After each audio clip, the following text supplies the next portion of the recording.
This club's about winning trophies. I'm inexperienced in a lot of those things. 3-0. Sorry for smiling there. Almost lost the cup and you win it. The new European champions, the treble, the dream come true for you. Oh, I can't believe it. I can't believe it. Football, bloody hell. But they never give in. And that's the winner. Welcome to the American Red Devils podcast. I'm John. I'm Alex. And we're bringing you the best Manchester United news from this side of the pond. Woo, sir. How we doing? How we doing? Manchester United 1. Brentford, the Bees 0 at home at Old Trafford. United pick up a big 3 points after a tough run of fixtures starting in March. We had an international break. We obviously know how Newcastle went, but most importantly, United, not a perfectly fit squad, but Erik ten Hag made one change, a big change. I think it had a huge impact on the game. And at the same time, United certainly came out in the first half and bossed an opponent like we haven't seen in a long time, especially in the EPL. That was refreshing. Second half, a little scrappier, not quite as in control. Brentford had more of the ball than they did in the first. But either way, it's an important win. Clean sheet, a lot of good, notable call-outs. You got Rashford getting a goal, Sabitzer with an assist. Bruno was all over the place. Martinez was incredible. Unfortunately, Luke Meatpie, he looked great in the opening part, but he went down with an injury. We'll keep an eye on that one. Hopefully it's not too serious, but it must be said, Malacia came in really well and filled the void. But either way, it's a great win. Could have been better. Could have scored more goals. Probably should have scored more goals. Weren't clinical enough, but I'm not complaining. I was nervy at the end, but all that matters is win, baby, win. 3 points, back in the top 4. Let's go. It was a tight turnaround from Newcastle. We set the tone at home, and you got to give credit to the manager. He made a big change, and the big change is dropping the big Wout Weghorst, his boy. He said, "Nuh-uh, we're going to put Rashford through the middle." That was the right call. I thought that was the right call for Newcastle ultimately. Dangerous teams like Brentford, like Newcastle. You need Rashford's pace up front at number 9, threatening in behind with that. Bruno can put in that killer pass, get you anytime. I think it creates a little nervousness. They're not comfortable playing the high line. He stuck with McTominay at CDM, backed his boy. That paid dividends, had a good game. So he made all the right calls. This is back to Erik ten Hag of old. This is what you want to see. Manager under pressure, making key changes, backing key players when he should, and he gets the result. 3 points, 1-0. Like you said, had to bring Lindelof on, had to make moves, had to get Fred in the game, had to kind of slow it down to get the victory. Brentford was pushing, but they weren't pushing that hard, I would say. This is a win to United. You're playing 3 games in a week, and you're going to have to make key adjustments, especially going down against Newcastle. Manager gets an A+ from me. Players, credit to them, some mentality monsters on the pitch, and Marcus Rashford, what can you say? Great win for Manchester United, and it's onward and upward. Everton, you lose against Everton, everyone's going to forget about Brentford, so you got to be beating them, and Sean Dyche likes to play spoiler, get the boys up. The Toffees, they're desperate, they're dangerous, so it's really show me 6. Show me 6 points from these 2 games, and I'll forget the wet noodling we did before. That's the right take, 100%. I think the manager redeemed himself from some of the errors he might have made on the weekend, made the right changes, he switched things around a little bit. Same midfield, but people who watched it, Sabitzer was playing in 10, Bruno was deeper. He was terrific, getting the ball in a deeper area and then just connecting the attack with the defense. And Scotty McSauce, good shout out. He was terrific all over the place, really put in a hell of a performance. And the boys, too. The boys were flying into tackles. You could tell that they were trying to make up for the ills of the weekend, getting battered by Newcastle up on the Tyne. And you're just happy to see it, right? De Gea came up with a big save, one-on-one. But De Gea wasn't great with his feet. I'll tell you what, he wasn't great with his feet. Sheet. Excellent clean sheet, baby. He's second in the league right now Clean in clean sheet. sheets, which is all you care about. You get clean sheets. This guy's a dirty sheet guy. I'm a clean sheet guy. De Gea, clean sheet guy. What does that even mean? What is a dirty sheet guy? Explain yourself. Go ahead. I'm questioning how often you wash your bedding, sir. That's like I don't wash them. You're a dirty dog. Someone else do it. Everyone on the pod knows you're a dirty dog. I'm just saying, me and De Gea, clean sheet guys. Huge clean sheet, big save. My boy, He's big, he's brave, he's Spanish Dave. Makes great saves, never shaves, flying through the air. Come and take a shot if you dare. How dare anyone disrespect that man on the pod? I mean, as a shot stopper, he's elite. As a ball-playing goalkeeper, he's not. That is a great song, and he has been great this year when it comes to stopping the ball from going to the net, and he was today with a one-on-one. He really held his – that was basically their big chance of the game, a little bit of an error from United, and he did terrific. I'm going to call it like I see it. He was amazing. And then, which I'm glad, is like he made one bad pass at the end of this first half, and then another one at the beginning of the second half where it bounced off Tony and almost went into the goal, which we have seen before. But then he started pounding it forward, and that's the move, right? Because United, they were able to win headers in the air, and then when Martial came on, dude, the United just looks like a different team with Martial with a proper number 9, even though Martial is not perfect and is not the guy going forward. The step up from Wout to him is like insane. It's just like we look like a different team. And even when it was just Marcus playing as number 9 with Anthony and Sancho, I think Sancho had a good game, to be fair, for at least the first half of it. Dude, it's a great performance. It just shows how important it is for, like, I'm not going to pick on the guy, but someone other than a Giant Dutchman to be playing our number 9 because it changed the game. It changed the game. And you're right, it is the manager because he's been so stubborn because he's loyal to his boy, like you said. For whatever reason, he's loyal to it. Like I said, wow, there's nothing wrong. He is who he is. So let's stop like hitting him over the head for who he is, right? I mean, he's like a Burnley reject playing in Turkey. You love to say that, though. No, he's like a Burnley reject playing in Turkey, and you think he's going to solve all of our problems at number 9. He's just not that, but we do need a body playing certain teams. We're going to dominate the ball. I think you could play him against Sevilla. I think he has done a good job in certain spots, but when you play some sharp EPL teams, the manager has to know you can't have passengers. And when you got Anthony, Sancho, Rashford, you got to be running through that because it's all about making the defense worry because these teams have been pushing up high like we're not Manchester United, and that makes playing out the back so hard for our midfield, for our keeper, etc. So we made the adjustments. Just go long. If you're feeling the pressure, go long. And we solved everything, made the adjustments. The manager gets a grade A, sir, or 5 stars. Like this Sir, pod. quick like, PSA. Like this pod. You want to support the America Red Devils? You know you can leave a 5-star review wherever you listen. But you can also support us on Patreon. You want to keep the podcast ad-free. We don't want to do ad reads. We think the best way for us to be supported by our fans is via Patreon. Check out our Patreon page, patreon.com/America Red Devils. Post a behind-the-scenes episode every single month. We also have tons of other benefits. You get some merch as well if you sign up. Please check it out. Keeps the podcast ad-free. We've been leaving ad money on the table. We want to go the direct fan support route, so please support us. Check out our Patreon page. Also, check out our website, AmericaRedDevils.com. You can support us via our store as well, AmericaRedDevils.store. Get some Glazers out, merch, scarves, pins, stickers, you name it. It is all there. Support the podcast. It's pretty simple. We do this for the love of the game. So tell them about iTunes reviews.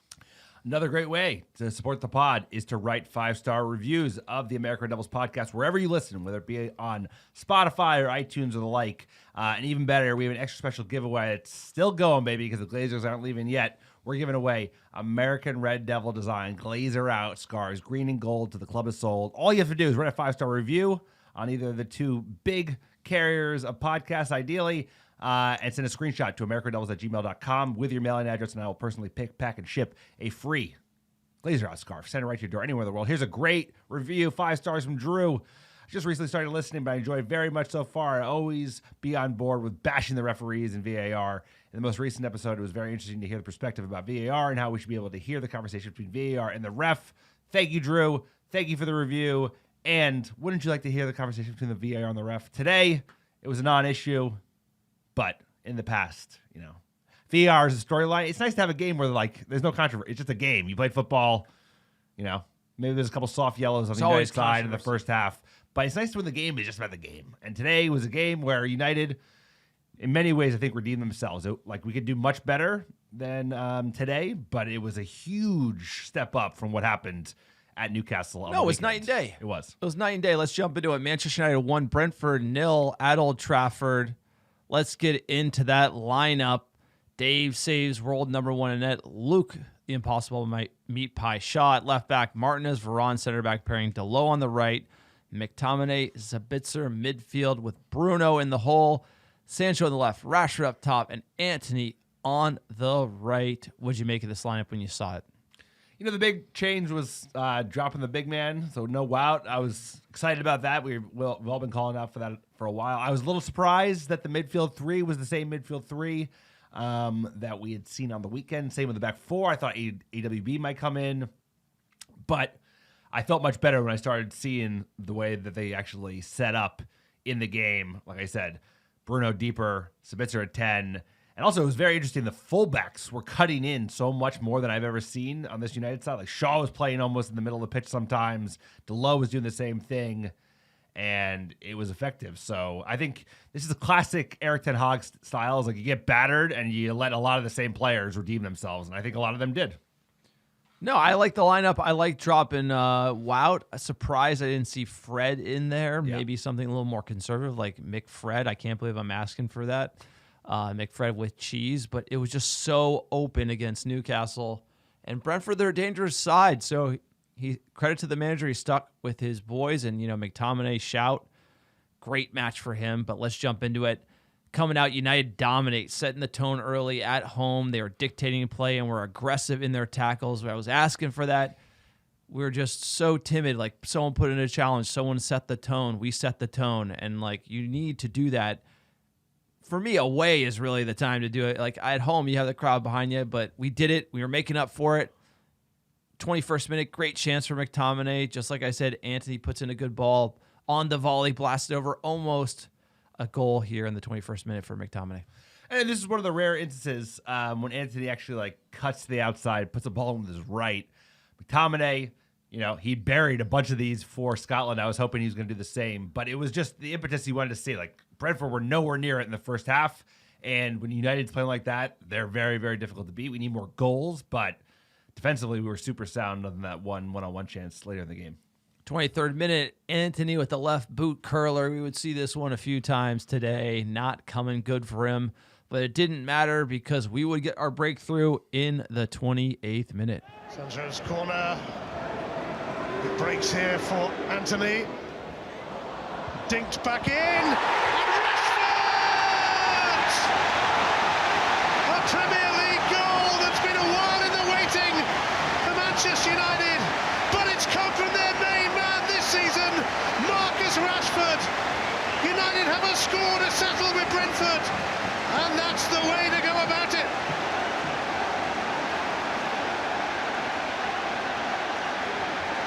Well, after watching and witnessing what he was doing in the warm-up, I did actually turn to you and say I really fancied Rashford from what I've seen about in the warm-up, the intent.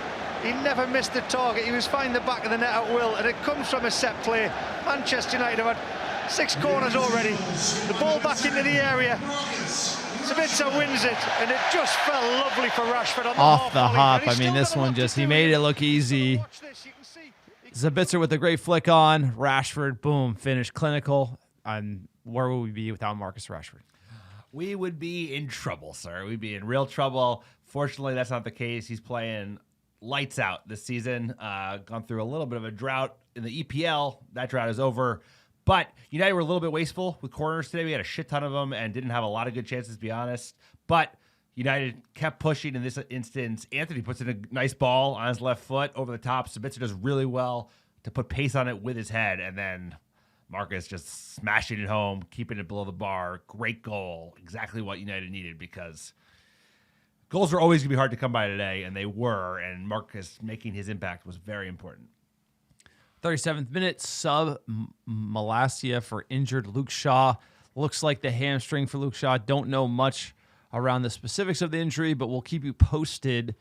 Sir, quick tangent here, mid-match. Luke Shaw always taking the post-match interviews after the big L's. It seems like De Gea, Luke Shaw always doing the post-match big loss interviews. Why isn't the captain Bruno Fernandes taking those? That's something it came up midweek. Credit to Luke Shaw for taking them, but I always feel like it's De Gea or Shaw in the big losses. But Bruno doesn't take those interviews. I feel like I've seen him. I don't know. This is kind of in the middle of the game. It's a tangent. It's like a tangent. Classic John tangent. Muppet tangent here. I don't know. I feel like he's taken those interviews sometimes. He's a pitch side, maybe back behind the scene. He's like a big Shaw's victory. a quiet leader. What'd you say? He's a big victory post-match presser. Not the big L. I'd love to see the data. Show me the stats where it shows like when they lose. We'll get right back to you. He We have like the he data like department working he through slips it, but away, you know what I and then mean.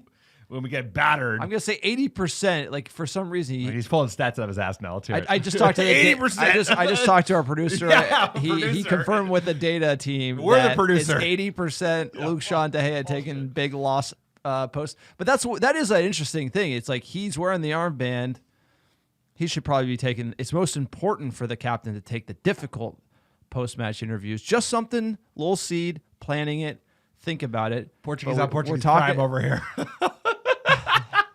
Sorry, You're hard on your own, sir. Someone brought it up. It's an interesting dynamic. It's something we're gonna get full Muppet during the summer. We're gonna talk about who's gonna be the captain of United. But this is like Shaw, De Gea, Bruno. Are these the type of guys because they're the ones taking the big interviews? I don't know. We all know how Harry Magoo did it. But it didn't really go well. It's a difficult thing as a captain to come out after a loss and like take the music. Like It's I've definitely a thing. seen him It's a take trait of L's. it. I've seen him do it. I don't like I said. This guy's gonna go back and research the stats. I'd love to see it. I already confirmed with the producers. You have producers. We are the producers. Shaw, I think, is just one of those quiet leaders. But he's a leader. He Yeah, is a that's leader. what I'm trying And to say. you know what? Even Ten Hag has said this over the last few months. Is like he's emerged as like a great leader in the dressing room. He's a quiet, soft-spoken kind of guy. Especially seems that way in interviews versus like the more boisterous Martinez, Varane. Obviously Bruno, but it's good to have leaders in abundance. I don't know about like this whole. But it's a feels like tangent that's stat coming picking back tangent. because Luke Shaw going down, and he's actually a quiet leader. But how good was Bruno today? Bruno was terrific today. No he one's was saying composed. he ain't a baller. No one's saying he ain't a baller. Is he a leader? Those are two different questions. And I'm saying Luke Shaw is a quiet leader in this team, and him going down is going to hurt us. And this is a big injury because you do your hammy like that. Yeah, it's never quick. I mean, you're looking at, obviously, we're not going to get ahead of ourselves, like Europa League final At least 2 return, weeks. something like it's like Oh, it's that a good bad? amount You of think it's time. that bad? I don't. First half sub is never good. It's never good. You're thinking 4 weeks at a minimum. Yeah, that's probably right. So let's hope for good news. We need Luke Shaw back in the team. Second half, sir, tangent over. United not as dominant coming out. It felt like we had a goal, could have done more. Didn't take our opportunities. 47th minute, De Gea almost makes a meal of it. Hits the ball to Tony and out, sir. This one, we talk about De Gea, clean sheet. He makes a mistake. It doesn't matter. It didn't go in the net. He's not good with his feet, but he's good with his feet if he's saving shots because he used to be a futsal player. That's why he's always such a good foot stopper. Hey, Kick we save know and abuse. we know his issues. He's not good with the ball at his feet. But today, at least they weren't trying to force it and pass on the back because Brentford started really pressing high in the second half, and they just started blasting it. And that's, you know what? Sometimes that's what you got to do. And that's unfortunate because when teams do come out and press us and try to get all over us, it works. And we saw some of this in the second half. And I actually like the fact we went long. You know what? Boot it. Get rid of the pressure. 56th minute, Anthony nearly finds Rashford at the far post. Too much juice here. 66, great block from McTominay. United under a bit of pressure. It kind of grew from here. Yeah. 67th minute, big one-on-one save for De Gea after getting United got caught out.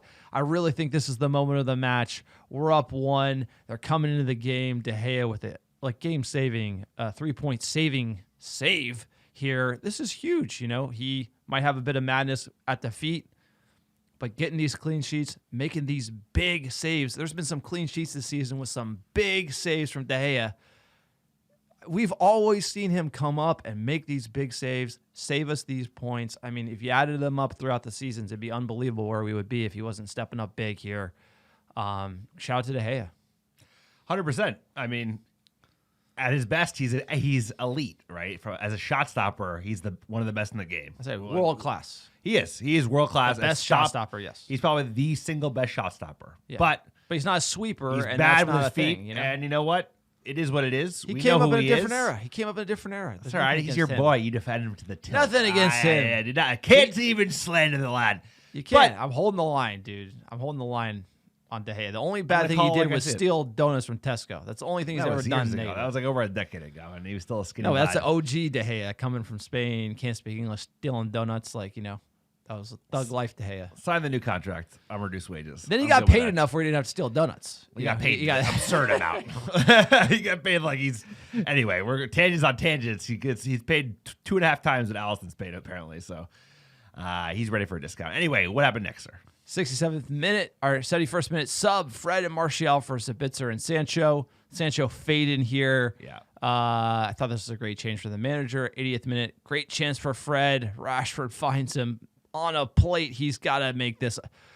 Doesn't have to be a goal, but it's got to be on target. Yeah. And he leans back a little too much, puts it over the bar. That was the chance to seal it. At 86th minute, Erik ten Hag, smelling pressure, takes Lindelof off for Antony. We had a few pushes, but a few corners we conceded as well. Nervy, but it ended 1-0. Clean sheet at home, 3 points. Let's go. We're back, baby. We are back, baby. And I think the manager managed this game terrifically. Like, we went under a little pressure in like the 60s of minutes in the second half. He made those two big subs as Sabitzer and Sancho were fading. Fred coming on, Martial coming on. We were firmly in control after that. So I was still nervous as hell because we were super wasteful with our chances. We'll get into the stats in a second. We were just not clinical enough in terms of hitting the target. But we also managed possession really well. We were very physical. We were fighting for 50-50s, and it was a night and day versus what we saw at Newcastle, which was just soft serve FC. Today, back to the fortress that is Old Trafford. We still got that. The problem is we have that in us. Is the no-show, big game like Scouse Bastards, Anfield, big game, wet noodle. Why are you going to the bed? Newcastle away, top 4, big game, wet. It's like you have to think that those are the games. It's not a big game. Brentford at home is not a big game. They're very good Brentford side. They beat us 4-0 earlier in the season. Very good Brentford. They are very good. Are they top 10 Brentford? I bet they are top 10. Top 10 Brentford, baby. But I'm just saying that you have to look at the trend in some big matches, big spots. We've kind of faded a little bit, and that's something to watch out. I'm not saying that the sky is falling, but something to note. And Rome, it wasn't built in a day. Ten Hag can correct it. A good manager can turn it around in a match, and he did. And that's the only thing you care about at Manchester United. Rangnick just let it bleed out over 20 games, however long he was in charge. It was horrific. So the fact that he can turn it, Ole couldn't turn it. Nope. Right? A lot of these, like Jose could have. He kind of got in a defensive shell a little bit. He'd give up because he wanted to get fired, basically. Eventually, yes. Yeah. He would just fight with the players to then get out of the club. But big match for United. On the score sheet, 18 shots to Brentford 6, 3 on target to their 1, 66% of the ball in our house. You love the stat sheet. And Marcus Rashford has scored more Premier League goals than any player since the World Cup, who has scored 11, with only Victor Osimhen, who are linked to, scoring 12, netting more in this period across Europe's big 5 leagues. We all know Rashford has been on fire. And he has scored 10 winning goals in the Premier League this season, the most by a Manchester United player in any single season then 2009-10. I believe that was headband, bald patch, pre-hair plug, Wayne Rooney. Absolutely lethal. That was probably his single. That was the only year I can remember we actually played as the default number 9. It wasn't pushed either to 10 or out wide or deeper. And he was ridiculous that year. Hair plugs, headband. He was fucking. He was balding. Was so good. He was so good. It was the friction of the head, the bald head on the ball. He was heading it so much more. Wayne Rooney. I'd sign him. I'd sign him back, beer belly and all. He should be like a mascot. Our Fred the Red. What a player! On the bench with the Ten Hag. I want him somewhere around. I love Wayne Rooney, and you know what? I love Marcus Rashford. He's an elite player, and I hope we re-sign him to a bumper deal, give him whatever he wants. So we got to talk about that table because my Aston Villa are 7th place. They're not top 10 Villa. They're top 7 Villa. So they're ahead of Liverpool. Brentford, like I said, top 10.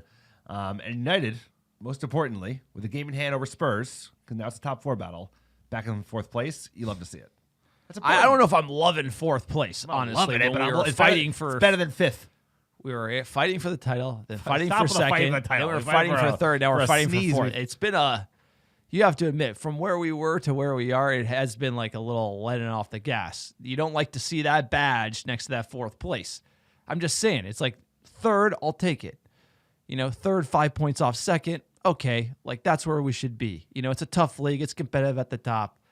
Newcastle, that badge ahead of us, that gives you a little heartburn right here. Yeah. Don't like it. Don't like next to Tottenham either. Don't want to be around them.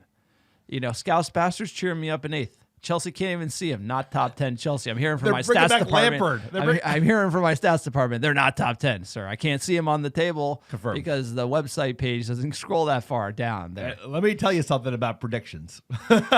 They're going to stay not top 10 because somehow they went from Tuchel to Frank Lampard in a fucking year, and that is the funniest. That's why I love EPL. It's amazing. The storylines are incredible, and the fact that they're going to bring back Frank Lampard is kind of incredible. Sir, jumping in the table, we had Arsenal at 72 points, 29 matches played. Shitty game in hand, 28 with 64 points. Newcastle 28-53. United 28-53. They got us by 21 goals in the goal differential. Don't love that one, and it's mainly around they've outscored us, and they've conceded 17 less goals. You don't want to see that from this Newcastle team, but you are seeing it, and it's tough to watch. 28 points, like I said, United 53, the most important team on the board. Tottenham did play an extra game, 29. They are at 50 because Everton drew them with Keane hitting a late one. Screamer against Tottenham, and that kind of gives us some daylight. That was a big draw, gives us some daylight. Game in hand, 3 points. That's why this Everton match got to keep on winning, keep creating space for Tottenham. I have no idea who's managing them. I think Ryan Mason plus some other guy I've never heard of. It's a funny season, people firing their coaches. I think we have to hope that Sevilla doesn't have that new manager bounce, right? You would think that's been worn out by now. You know, we're gonna get into Sevilla after Everton because that'll be the next match. And you know what? I think they're still in the bottom half of the La Liga. With United having Casemiro back because that'll be his first game back from suspension, and also Eriksen on his way back. It's like last push of the season. Those two players are huge players. That's gonna go a long way. Like, oh my God, it's like we're a different team with Eriksen and Casemiro. I'd need them back, want them back. But what do we know? Let's check in with the bald man, Erik ten Hag. Of course, when you lose after the international break, you have to bounce back. So we did, and I think it was a good performance as well. Was there anything in particular that you liked about it? Oh, a lot, I must say. I think first half, the way we played, and I think against Brentford, which is not... I think it's a very tough opponent. If you see their results, if you analyze them, especially against top teams, in the top in the Premier League, they play really well, and it's very difficult to create chances against them. And I think, we create something, but then especially on the ball, I think we played very well. Was I think big how we initiated by Bruno. For me, Bruno played a brilliant game on the ball, dictating. Make the rhythm of the game from the back. We make the overload in the midfield, and I think also our wide players played really well. And the second half, when we didn't get the second goal, it was more battle. But then you saw, the determination and the passion and the desire what I missed on Sunday. And I think this is the standards we have to bring in every game. And it's not acceptable what we did on Sunday. We know that. This is not United. This is not the standards from United. So, yes, there was several things I was happy with. What a manager, more, better, domination. Those are words and phrases I want my manager to say more often. More, better, baby. What do you think of Erik ten Hag's presser? Back to business, likes what he sees, calls out Bruno, rightly so, for being brilliant in this game. I think we could have been much more clinical and at least getting more shots on target. We had a lot of shots, a lot of chances. Didn't get very many on target with only 3, but it's about getting a response. And like you said, beginning of the pie, it's like about tightening the grip and not letting the slide continue. Because like previous managers, especially Ole, would be hot and then would be not. And then, like, the hot would be very hot. We'd go on these long runs, and then we started sliding. We would keep sliding until something changed. But he has an ability to kind of get a grip of things. He made tactical changes today in advance of the game. He only made 1 sub. But I just feel like, I'd love to have someone who knows a lot about tactics break down this game because there was a lot going on in that first half in terms of the fullbacks coming in, us finding space in the middle of the park so we can get, like, basically take advantage of our lack of really good passing midfielders without a Casemiro and an Eriksen. The guy knows what he's doing. He's a great manager. He's got to hold the line, get some more results, and it's going to be a nervy end to the rest of the season, but there's a lot to play for. It's exciting, and you know what? I'm ready to hear that beat drop next week, sir. Miss Hans of Franz. There's trophies to play for. There's top 4 to play for, everything to play for. But this manager, I love how he calls it out. Hey, Manchester United should not be playing like we did against Newcastle. We were not good enough. We did not have passion. We did not dominate. We did not have the aggression required. That is Manchester United football. And he says it all, and he doesn't hide. That's the one thing about Erik ten Hag you have to appreciate. Ole would try to paint like a broad brush. Everything's okay. Rangnick throwing people under the bus. I mean, like, there's so many different strategies you can have in a post-game presser, and Erik ten Hag just says what it is. And Always. I just love how, and first of all, English, not for his first language, is able to cut through the BS so hard. It might be a Dutch thing. You don't know, but he just calls it like he sees it. Balls and strikes, baby. I tell Alex that all the time. He's sick of that. I said, I'm just calling balls and strikes. You can't hate the man. What a manager. What a presser. What a match for him. I mean, this is really showing you what an elite manager we have at Manchester United. He can't fix this wet noodle thing that's going on in the locker room. That's not his thing, but he can get him back. Consistency will come when he gets his dogs. There's not enough dogs in this team. Right. That's the thing he's lacking right now. And he's fighting with one arm behind his back, like we said all season. And to see him make this quick turnaround is great. But Everton's almost that next part of that test. It's like this match. And that's right. We got a next match. We're breaking it down. Manchester United versus Everton. We haven't seen him snap the lads back and then regress too often. So I'm hoping we can just steamroll them. It's at home, Old Trafford, Saturday, April 8th, 4:30 a.m. Pacific. You got to be kidding me. I got to get up 4:30 a.m. to watch Everton. 7:30 a.m. I feel like it's Eastern. classic. I feel like we've had 4:30 wake-ups with the Toffees before. We didn't have them for a while, and then it's just been like way too many in the last 2 seasons. But look, here we are. We're on the West Coast. Love this club. That's why, we got part of the deal. That's why we got coffee. Let's just make that pot and just show up. Hope the lads show up. We have had some bad luck with 4:30 a.m. matches at the pod. Some draws, some like hard slogs, not pretty football. But we're gonna hope we sort this Everton out. This Everton match out pretty good here. Lifetime Everton 192, drawn 47, lost 71. First time we played them, September 1892. Everton versus Newton Heath. We lost 6-0 in the first division of English football. We are coming up in the game, a fledgling club, and they just smoked us. Let's hope we can return the favor to the Toffees coming in their last 5. Arsenal smoked them 4-0. They drew Nottingham Forest 2-2. They beat Brentford 1-0. They drew Chelsea 2-2. And they drew Tottenham 1-1. What are you seeing here? You're seeing a Sean Dyche team holding the line. They're getting some good results. They're frustrating teams. That's what he's going to do. They're going to defend. They're going to be ready to play. We got to break them open. This one's going to be a little different. You're not going to see Wout. You're going to need all the attackers. You got to be going at them, try to break them, and open up this match.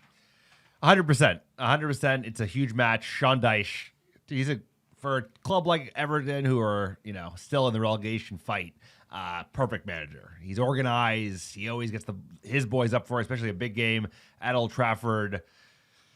It's going to be a tough opponent. There's no easy games in the EPL, especially with 2 days rest, especially with the, last game without Casemiro, knock on wood. And I'm hopeful. Maybe Tony Martial ready for a start because he has a very good goal scoring record against Everton, against the Toffees. Gonna need the home crowd to propel us. Gonna have to play with that same level of tenacity, energy, conviction that we started with today. If we do, we will win this game. But we got to show up because today was refreshing because we started strongly. And the one thing about Ten Hag is we don't always start strongly. We often finish strong. But it was nice to come out and just kind of grab a handle of the game and not let go until the grip got loose there though. Say the start. Remember we talk about poor starts. We've started poorly a lot of times. No, but today true. we didn't start poorly at least.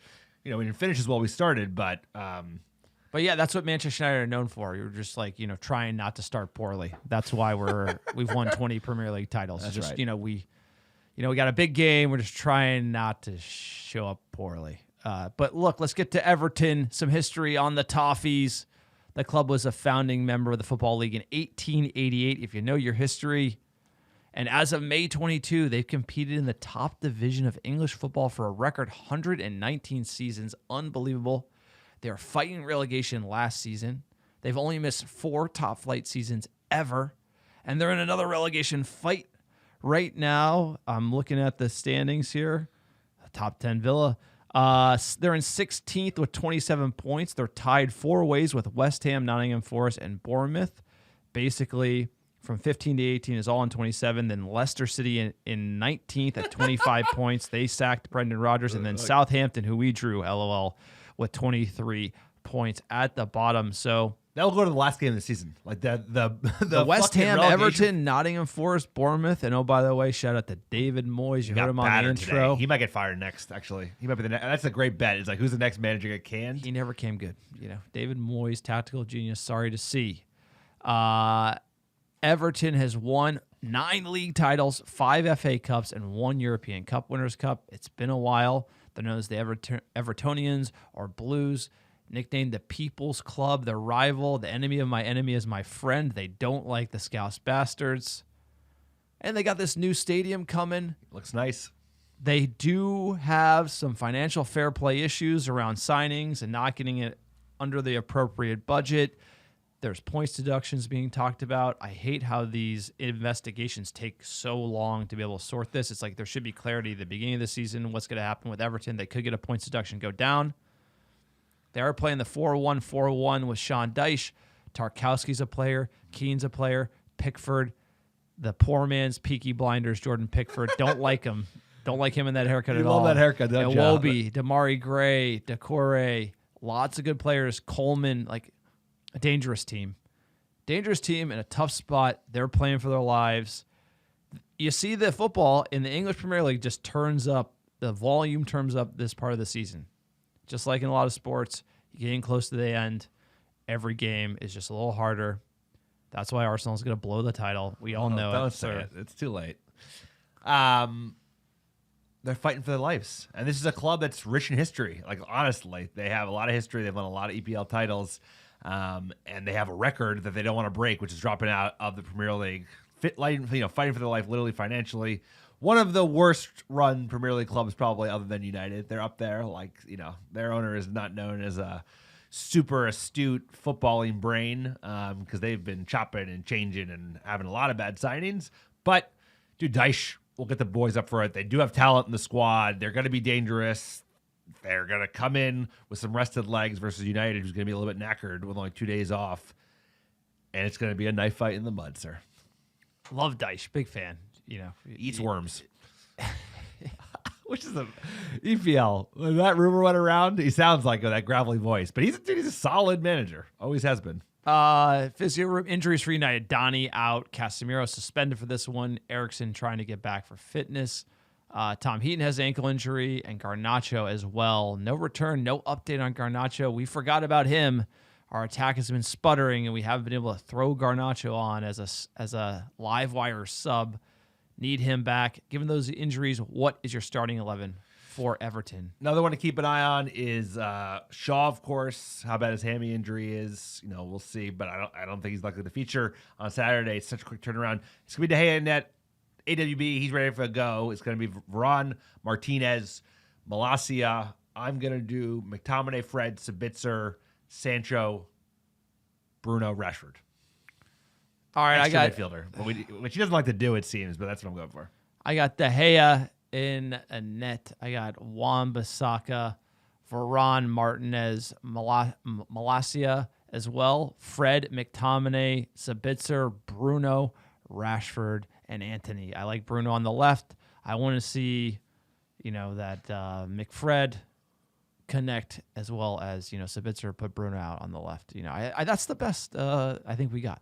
And that should absolutely be enough to break down Everton. What are you trying to say? You can even get more aggressive there as well.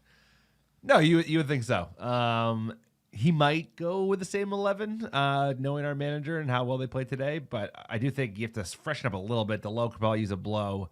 I think Fred can use some minutes. McTominay was great today, but this is a nervy match. Everton, it seems there are to no me, rollovers though. There's no easy matches. That's a good point. They're going to come in with rest. We're 2 days rest. It's an OT. I'm going to take that back. I think I'm going to say McTominay, Sabitzer, Bruno, Sancho, Rashford, Anthony. I think we're going to go. I'm going to take back the McFred. I think you're right. I think he'll probably go basically the same 11, maybe other than Shaw because of an injury. All right. What do the bookies got for the odds? United the favorites, minus 220 at home. The draw at plus 340. And Everton to pick up a big 3 points on the road at plus 600. Sir, given those the odds, what is your score prediction? Oh, this one. I like how you go first now, which is great. I don't know how that happened. It happened because I read the odds, and I lead into you going first. Yeah, this one, I got 1-1. I'm gonna go pessimist to optimist. I'm gonna predict something like low and then be surprised. I think it's a 4:30 a.m. Sean Dyche fight for the knife in the mud. It's gonna be a tough one. This is good. This is a tough one. You know, because Newcastle should have been like we have better quality. It was good. We were gonna have our chances, and should have been open game, and we should have been the team to put it to them. Everton's just like they're playing for the draw, back against the wall. Pickford steps up. Like it's a just point's a be great this, result. Like they'd be thrilled. It's going to be such a slog here. I could see a draw, unfortunately, for United. Yeah, I called it a draw today, and we played quite well. I think draw is very, very possible. I'm going to call 1-0, another 1-0 squeaky, tight result. I think Rashford gets another goal, gets them ever closer to 30 for the season, and United marches on with a little wind in our back, picking up points in the EPL before we head back to Europa League, sir. Hansa France. Before we get into the news, tangent, went to a hockey game, San Jose Sharks Avalanche last night. Great hockey game. Avalanche won in overtime, sir. But we went with an Arsenal fan. Our boy, who's an Arsenal fan. You know, we kind of weren't talking too much about it. You know, he's nervous. I think it's like immediately we see him go straight into the didn't EPL. want to talk about it. Kind of didn't want to talk about it. Then we got into the conversation. Then he started pulling up the fixtures that Arsenal have to finish the season. And I have not looked at it because obviously we're not in the title race. They're playing Liverpool away, West Ham away, Southampton at home. Okay, easy one. City away, Chelsea at home, Newcastle away, Brighton at home, Nottingham Forest away, Wolves at home. Super tough. That given where they are right now, we're talking EPL title because they're 8 points. City game in hand, they win, that's 5. They beat them, it's 2. And you're telling me they're not dropping points at Anfield? Hammers are desperate though, and they have some players. City, that's obvious. We're counting as a loss. Chelsea new manager bounce. Newcastle's probably the one. It's the Newcastle way At home, yeah, that's a tough place to play. Dude, here's the thing. I hate Arteta. I think you said it yesterday. It's like, I don't hate Arsenal that much, but I hate Arteta. I do not like Arteta. I don't like Arsenal fans that much. I mean, here's the thing. Hate's strong. Hate's a strong word. Dislike. I'm talking about like football hate. Strong I don't dislike. hate anyone. Football hate. You know, it's like he's banter just like hate. the way he's just He's on the annoying. And those touchline. It's all about me. He's a very yeah, he's an ego. He's an ego guy, and it makes sense because he came out of the number one ego guy, which is like Pep Guardiola. It's like learn how to be a little humble around here. But if they win it, here's the thing. I'm caveat on that. If they win the league, given this run, dude, they're going to deserve it. Right? At the end of the day, I wish this was United. Anyone who wins the league deserves it, other than Chelsea who had the offsides Drogba goal. Okay. Then we don't need to go trying there. To say that, like, the thing about Arsenal fans is that there are Arsenal fans. And we've had, like, City win, and nobody gives a shit. Like, nobody cares. Their fans don't even exist. Nobody's clapping you That's why it's great. on Twitter. That is why it's great. That's why we want them to win this year. Arsenal, they have fans. They talk a lot of shit for a team that hasn't won a Champions League and hasn't been in the Champions League in 20 years. But yes. That's not it for me. It comes down to the simple fact that as a United fan, the nostalgia is what we're really holding on to. And that nostalgia, one of those pieces of nostalgia that we have and we hold on to when we look around in London and we see the Gunners is, our last title, we literally bought your best player, and then he did the honor guard at the Emirates, winning the title, and you have not won it since then. Like, that is like a clear moment. Sir Alex Ferguson, master plan, get RVP in, win the title, clinch it, and by the way, we're going to do the guard of honor in the Emirates where he left because he couldn't win the league, and we brought it there, and Sir Alex Ferguson brought it there. Nostalgia's and Martin Keown, and the penalty with Ruud van Nistelrooy, and and Wenger and it all, and like Invincibles Arteta is celebrating and it. Like Arteta's also been really winning a high bear. Yeah. He's been really like, not humble when they beat us at Old Trafford with like a bad VAR call, and they're just always like over their skis, like bragging too much. They got a young team. They got some tough matches. I love to see them crumble. It would be great. It would be great. Don't hate the guy. Love to see them crumble because I want Arsenal back in the mud with us. It's easier when it's not so confusing because But they're going 20 years without a title. We're going 10. It might be a while before we Good. get back Keep to the them in the promised mud. land. I want to drag them down. I don't want them coming up. Like, you want them coming up for air? No one. No, not a chance. I'll tell you what. If they win it, like if Wenger came back and they were on a run, you'd be push like, Wenger out. nostalgia. They literally pushed Wenger out. That's you can the best make an part. argument, but Arteta is just very dislikable. He's very unlikable. And He's the very Pep unlikable. Guardiola camp, and it's like, I think it's going to be I think Arsenal is going to melt. They're going to melt like a snowball in the sun. Yeah, They're just going to be. You've been calling that for months, to be fair. So they still haven't done it. 538.com, 51% City win the league, 49% Arsenal win the league. They have the harder fixtures. They got young players. They're gonna feel the pressure, man. It's coming. Just try. I've seen a lot of manager will feel the pressure. EPL in The my manager- lifetime. They are going to turtle up We'll see. hard. We should I'll make a tell bet. you. You I'll know tell what? Let's We go. love a bet. We United love a bet. in We the love a news. bet. Love a bet on the pod, but it would be. Okay, let me rephrase that. It would be heroic if they were able to take the pressure that they were about to get and survive. And That's win what I it. said. It would I was be like, if they unbelievable. won the league with this run to end the season, including have to play the team right behind them, They have to on win the out. road. They deserve. It sounds stupid, but No, they do deserve They it. deserve it because they're doing very well. They've lost very few games. They picked up a lot of points, and in order to actually close it out, they have a ridiculous run in their last 10 games. So if they do it, good for them. But it's not going to be easy, like you said. They're nervous, I'll tell you. Getting back to United, had to comment on the title race. It's been a while here. The lot going on. Qatari bidders for United don't believe the UK government will intervene in their attempt to take over the Premier League. Giants, after a report claimed officials have previously flagged concerns over Sheikh Hassim. This is the I think the human rights. EPL taking a knee. We've discussed it. World Cup in Qatar, migrant workers, etc. I think this is kind of part of that angle. The UK government, when it comes to foreign nations with questionable human rights records pouring money in their economy, they are okay with it. They got no questions. As long as they you got have cash, no bro, they don't questions. give a fuck. Yeah. So, this is kind of where the EPL has gone. It's kind of sad that they didn't turn down Abramovich coming in. It's kind of sad they didn't turn down the Newcastle owners, City's owners. I actually think ultimately United being consumed in a similar fashion by a nation state isn't necessarily the best thing for the EPL and parity and competition, etc. But that's where we are, and we are that way because the UK turns the blind eye, and it's something that they're known for. And I don't think there's going to be any concern over them buying this Premier League club. No, for sure. There's gonna be no and there action. never was any doubt, right? They greenlit the Saudi deal. They've been letting foreign owners with dubious backgrounds in for 2 decades now. They have no problem with it as long as they have cash. But I think it's interesting. Before we get to the next story, sir, is that we've been talking about this a while. Likelihood they sell, likelihood they don't sell. I've never been more confident that they're hanging around because we're actually starting to hear about real transfer rumors other than Victor Osimhen and Harry Kane. You're hearing about random players that we never heard of that they're actually talking to their agents and it's coming back into the ether. And that makes me think that they're preparing to be around for the near future. I have a hunch. I could be wrong, and I'll eat my humble pie if I am wrong.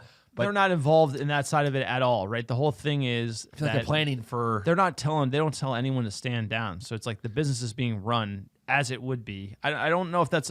I think it's the time in between the second bids coming, and we haven't heard nothing. Nothing. That to me is the most likely. What that tells me is, I said, it could be two things. The deal's already done, but we haven't seen anything.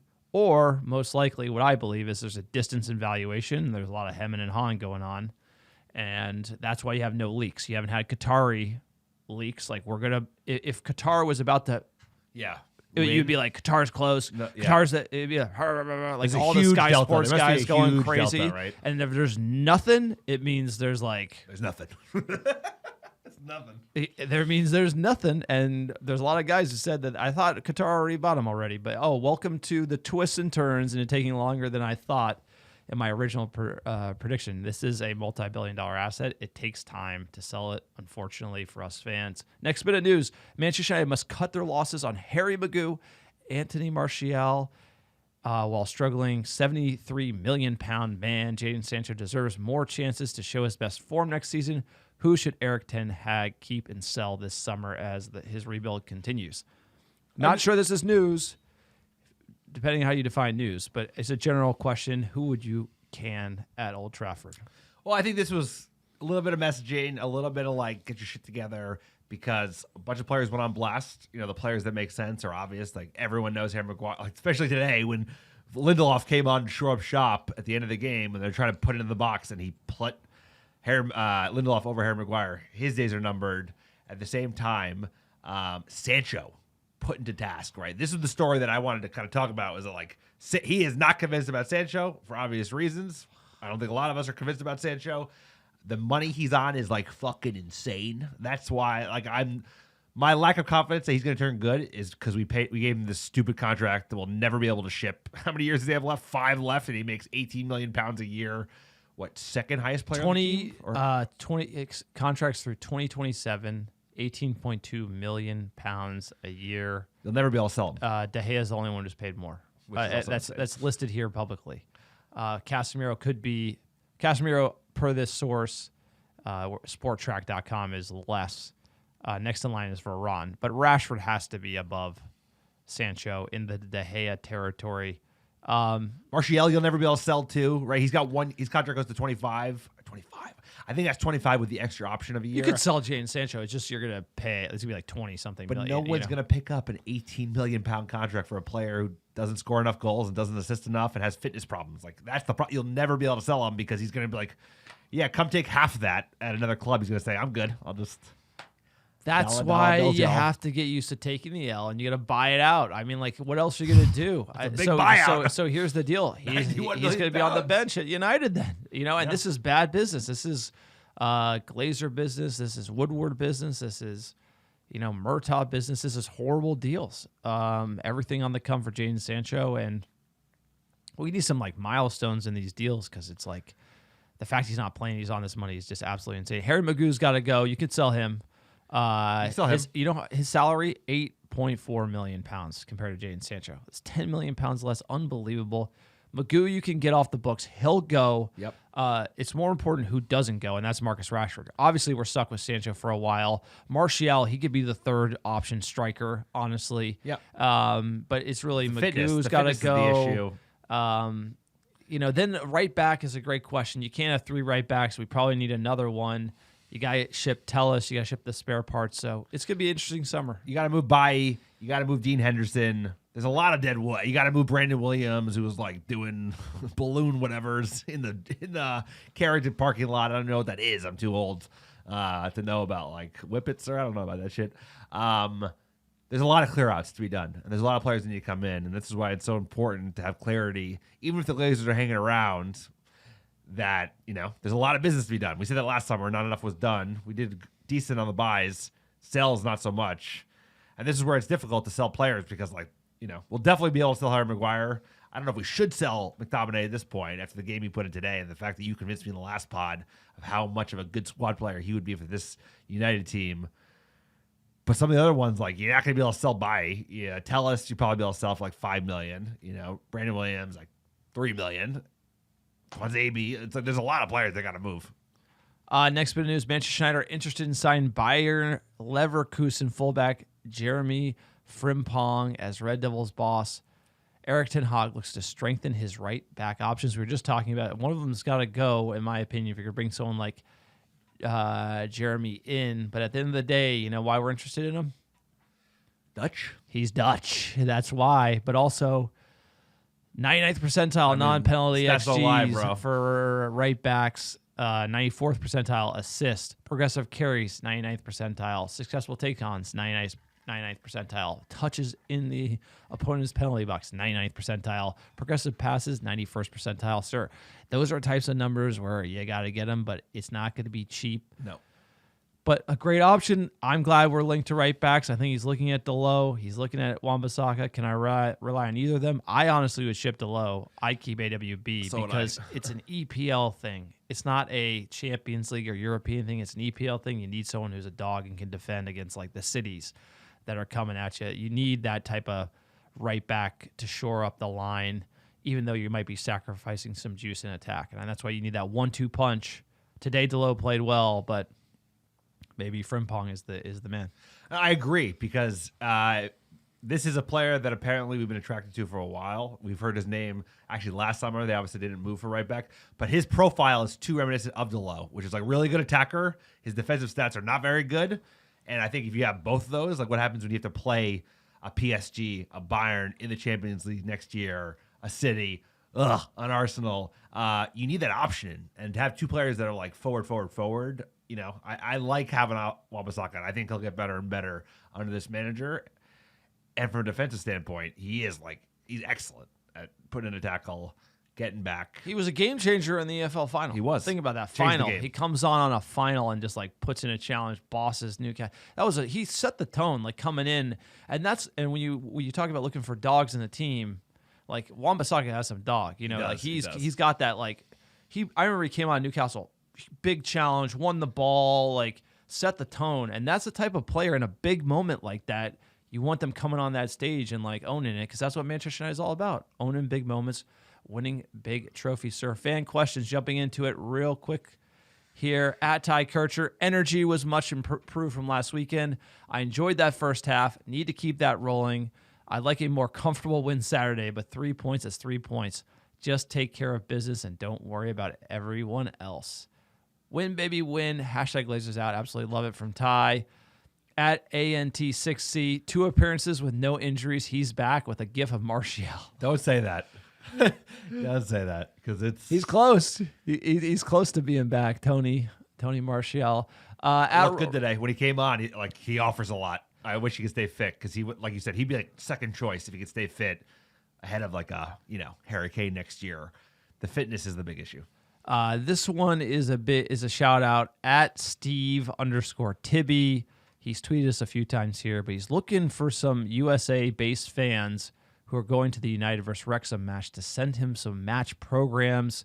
He said he'd pay for shipping. I think he's collects these programs, looking to collect the Man United and Wrexham match program.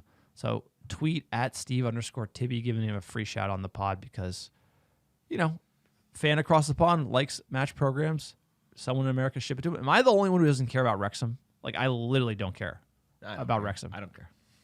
Like, Ryan Reynolds, all these guys own him. Like, they're like, I just don't understand why I should care that they own that team. You don't have to care. It's just that they're like, but they really care. Well, they get clout. And they really like going on TV saying how much they care. Yeah, and like why trying to good? get in front Publicity, of me. bro. Publicity's good because more people go and buy Wrexham gear, and like it's just whatever. But like United playing Wrexham, is owned by that good two for really United or is famous it just people. clout? It's like that's everything about this I don't like. It's I want to play good teams. I don't want to play Wrexham. Bro, it's like it's preseason. We play like the Singapore Stars or like some shit team out of Australia. You go there to sell fucking jerseys, bro, and to build the brand, expand Manchester United's presence abroad. It's tune-up match for the young kids, but at the end of the day, it's like it ain't about who you're playing. Because even if you play Juventus, Inter Milan, Man City, you're playing the kids because the studs are all like getting rest or coming back, up to fitness. At Red Devil Woody, good reaction to the weekend's loss at the Toon. Good 3 points in the bag. Nervy moments towards the end. Good performance from McSauce and Sancho. Rashford quality again. On to Everton. As always, at you, Bosun, 3 points, no red cards, no new injuries, and a clean sheet. On to the next. We are on to the next one. Everton, Sean Dyche, you should always be worried about. He's coming to play spoiler. They're going to defend. I'm nervous. Let's hope for a big game early West Coast time, sir. But that's it. That is the podcast. You like the America Red Devils? Check us out on Patreon, patreon.com/America Red Devils. Support us there. Keep the pod ad free. Check out our store, americadevils.store. Pick up some merch. Support the podcast. Like, subscribe, rate, review, all the nonsense that everyone says all the time. Sir, tell them about top 10 cities last 7 days for downloads. Number 1, how you doing? New York, New York. London, England. Chicago, Illinois. Los Angeles, California. Charlotte, New York. Phoenix, Arizona. Phoenix, Arizona, baby. Melbourne, Australia. San Francisco, California. Dallas, Texas. And last but not least, Portland, Oregon. Appreciate all the American Devils listening week in, week out. Couldn't do it without you. United. Chugga, chugga, chugga, baby. Little engine that could. That's what it's about. Doesn't always have to be pretty. This is going to be a really, really tough game of the weekend. But United, let's keep that ball moving. Sir, if they're playing in your town, you must get to that football ground. Come on, United.